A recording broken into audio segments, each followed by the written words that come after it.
ছাত্র অভ্যুত্থানের ক্ষমতাচ্যুত হয়ে পালিয়ে যাওয়া সাবেক প্রধানমন্ত্রী শেখ হাসিনার ভারতে থাকার মেয়াদ বাড়ানো হয়েছে। ভারতের আইনি প্রক্রিয়ার মাধ্যমে বিষয়টি করা হয়েছে বলে দাবি করেছে দেশটির একাধিক সাংবাদিক মাধ্যম। হিন্দুস্তান টাইমসের প্রতিবেদনে জানানো হয়, দিল্লির foreign region registration office F R O Sheikh হাসিনার ভারতের অবস্থানের অনুমতি মেয়াদ আরও বাড়িয়েছে, তবে তাদের কোনো কর্মকর্তার নাম প্রকাশ করেননি এবং এই তথ্যটি বিস্তারিত জানাননি। স্থানীয় সাংবাদিক মাধ্যমগুলো নিজস্ব কূটনীতির সূত্রে বরাতে প্রতিবেদন প্রকাশ করেছে।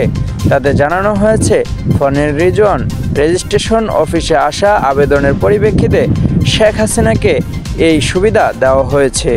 জানা যায়, এর আগেও এই মাধ্যমেই শেখ হাসিনাকে ভারতে থাকার বৈধতা দেওয়া হয়।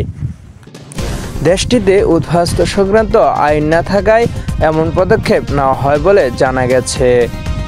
এর মাধ্যমে জুলাই আগস্ট গণঅভ্যুত্থানের সঙ্গে জড়িত থাকা অভিযোগে শেখ হাসিনা সহ ৯৭ জনের পাসপোর্ট বাতিল করেছে বাংলাদেশ। প্রধান উপদেষ্টা উপপ্রেস সবুজ আবুল কালাম আজাদ মজুমদার এ তথ্যটি জানিয়েছে। এতে ফের শেখ হাসিনার ভারতের অবস্থানের বৈধতা নিয়ে প্রশ্ন ওঠে। এছাড়াও আন্তর্জাতিক অপরাধ ট্রাইব্যুনাল আওয়ামী লীগের গত ১৫ বছরের শাসনামলে গুমের ঘটনায় দলটির সভাপতি ও সাবেক প্রধানমন্ত্রী শেখ হাসিনা সহ ১১ জনের বিরুদ্ধে গ্রেফতারি পরোয়ানা জারি করেছে।